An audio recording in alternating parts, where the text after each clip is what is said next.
Bismillahirrahmanirrahim. Bismillahirrahmanirrahim. Assalamualaikum warahmatullahi wabarakatuh. Alhamdulillah wasyukru lillah wala hawla wala quwata illa billah. Asyhadu an la ilaha illallah wahdahu la syarika lah wa asyhadu anna Muhammadan abduhu wa rasuluhu la nabiyya ba'dah. Allahumma salli wa sallim wa barik ala nabiyyina Muhammad wa ala alihi wa sahbihi wa man ittaba'a hudah ila yaumiddin, amma ba'd. Saudara-saudaraku kaum muslimin yang dirahmati Allah Subhanahu wa taala, kita sebagai kaum muslimin bangsa Indonesia sepatutnya untuk bersyukur kepada Allah Subhanahu wa taala. Oleh Allah kita diberikan sebuah nikmat yang sangat besar, yaitu nikmat kemerdekaan. Kemerdekaan yang Allah berikan kepada kita ini hendaknya disyukuri dengan segala bentuk syukur yang Allah ajarkan di dalam agama Islam ini. Para founding father, para pejuang yang mereka telah mengorbankan jiwa dan raga untuk kemerdekaan bangsa ini, khususnya dari kalangan kaum muslimin, mereka tentu berharap atau memiliki sebuah harapan besar agar generasi yang datang kemudian, agar generasi yang mewarisi bangsa ini adalah generasi yang memiliki komitmen bersyukur kepada Allah Subhanahu wa taala.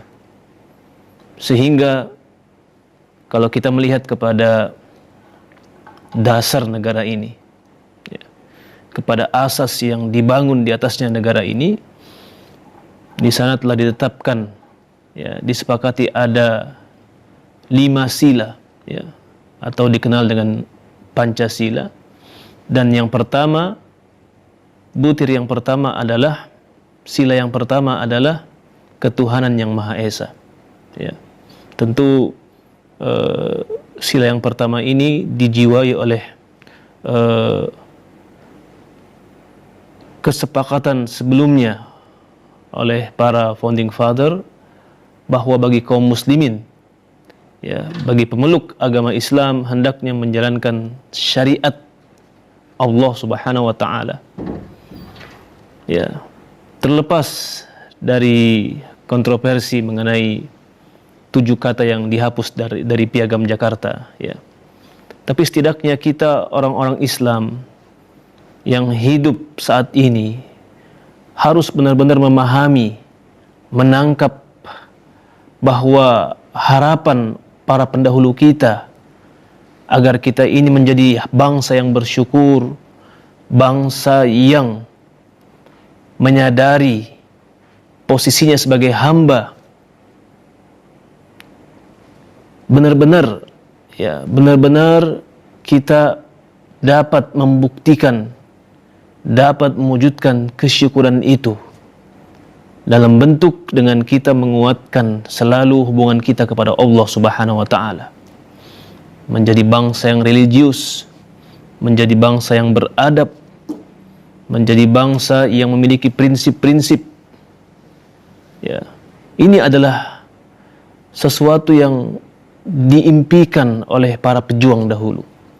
Maka dari itu, agar nikmat kemerdekaan ini, agar karunia kemerdekaan yang Allah Subhanahu wa taala berikan kepada kita kaum muslimin secara khusus dan warga negara Indonesia secara umum, bangsa Indonesia secara umum, ini hendaknya disyukuri.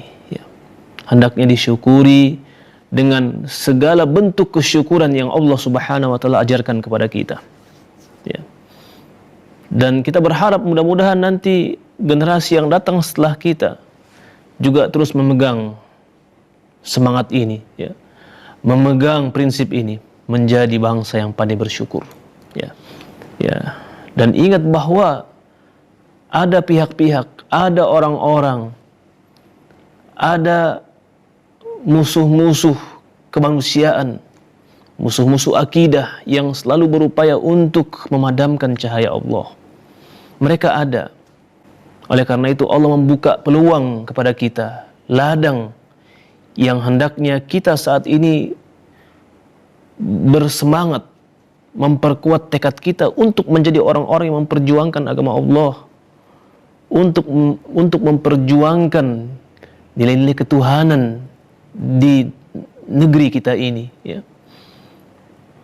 Karena ini adalah amanah dari para orang tua kita, dari para pendahulu kita yang telah banyak mengorbankan segala hal untuk dapat dinikmati oleh kita semua. Dan insya Allah kalau kita memaksimalkan syukur kita kepada Allah Subhanahu wa taala, ini kelak juga akan dinikmati oleh orang-orang atau generasi yang akan datang setelah kita. Ini sebagaimana yang Allah Subhanahu wa taala ingatkan di dalam surah Maryam, ya, di mana Allah Subhanahu wa taala mengisahkan kepada kita tentang sebuah generasi yang datang setelah wafatnya para nabi, ya. Generasi yang mereka juga berasal dari tulang sulbi para nabi, ya, yaitu orang-orang Yahudi dan orang-orang Nasrani. Namun sebahagian dari orang-orang ini atau generasi ini adalah orang-orang yang kemudian menjadi pengikut syahwat. Dan disitulah sesungguhnya awal munculnya segala bentuk pembangkangan kepada Allah Subhanahu wa taala dan penyimpangan pada manusia. Seseorang ketika meninggalkan salat, ya, dan melakukan atau membiarkan dirinya terjerumus kepada syahwat, ya, maka besar kemungkinan dia akan terus menjauh dari agama dan akan menjadi orang-orang yang menentang nilai-nilai ketuhanan, ya. Saya akan bacakan ayatnya. Auzubillahi minasyaitonirrajim. Bismillahirrahmanirrahim. Fa khalafa min ba'dihim khalfun adaa'us salata wattaba'us syahawat fasawfa yalqawna ghayya.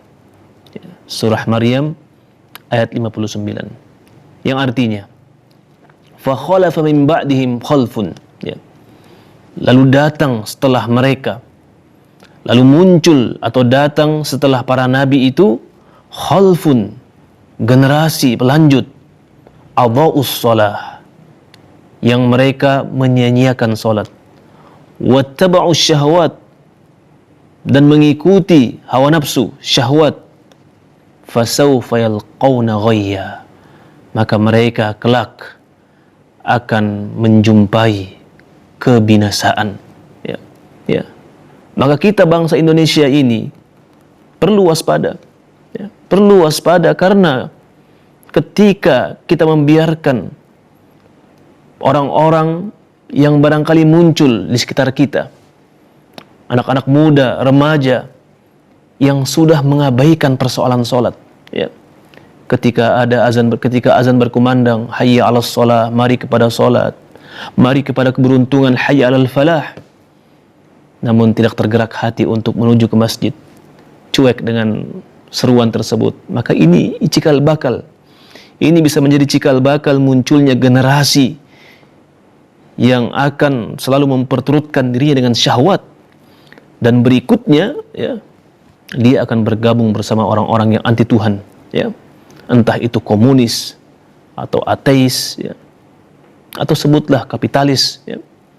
Ini semua berawal dari apa? Dari meninggalkan salat, mengabaikan persoalan salat, ya. Siapapun dia, kalau dia sudah terjebak di dalam pelanggaran besar ini, maka dia pasti akan sampai kepada kebinasaan, ya. Fasawfa yalqawna ghayya, kata Allah. Maka mereka ini, ya, orang-orang ini kelak akan menjumpai ghayya. Apa itu ghayya?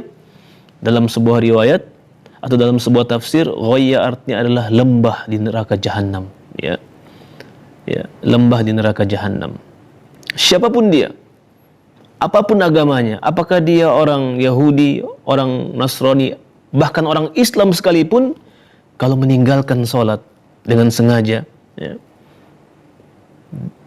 dan menjadi budak bagi hawa nafsu atau syahwat yang Allah haramkan, maka kelak akan akan sampai kepada kehancuran, kebinasaan, dan kelak di neraka jahanam, ya, dia akan dimasukkan ke dalam sebuah lembah yang paling dalam di neraka jahanam itu. Wal-iyadu billah. Dan biasanya orang-orang yang meninggalkan sholat, mengabaikan sholat, ya, kemudian mengikuti hawa nafsu, ya, itu pasti menentang segala hal atau menentang apapun yang datang dari agama Islam, ya, menentang nilai-nilai ketuhanan, ya, menjadi komunis, menjadi ateis, menjadi kapitalis dan sebagainya. Itu awalnya seperti itu, ya. Maka perlu untuk kita ingatkan diri-diri kita, ingatkan keluarga kita, agar kita ini sebagai bangsa Indonesia, ya, khususnya sebagai kaum muslimin Indonesia, hendaknya benar-benar menangkap itu harapan dari para pendahulu kita. Mereka telah berkorban banyak buat kita, berkorban harta, jiwa, ya, mengerahkan segenap pikiran untuk kemaslahatan kita, untuk masa depan kita. Mereka ingin agar kita menjadi bangsa yang religius dan bangsa yang jenius, unggul dalam iman dan takwa, dan implementasi, aplikasi sebagai pembuktian bahwa kita adalah hamba Allah yang bersyukur adalah menjaga sholat, adalah menjaga sholat yang Allah wajibkan, sholat 5 waktu. Bagi laki-laki, sholat secara berjamaah. Dan kemudian kita berupaya untuk menjauhkan diri dari segala hal yang itu adalah pemuasan syahwat, hawa nafsu yang Allah haramkan, apapun itu. Ya.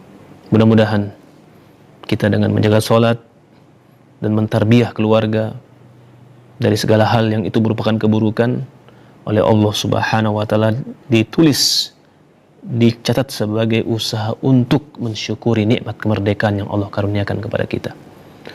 Demikian wallahu alam bisawab. Wassalamualaikum warahmatullahi wabarakatuh.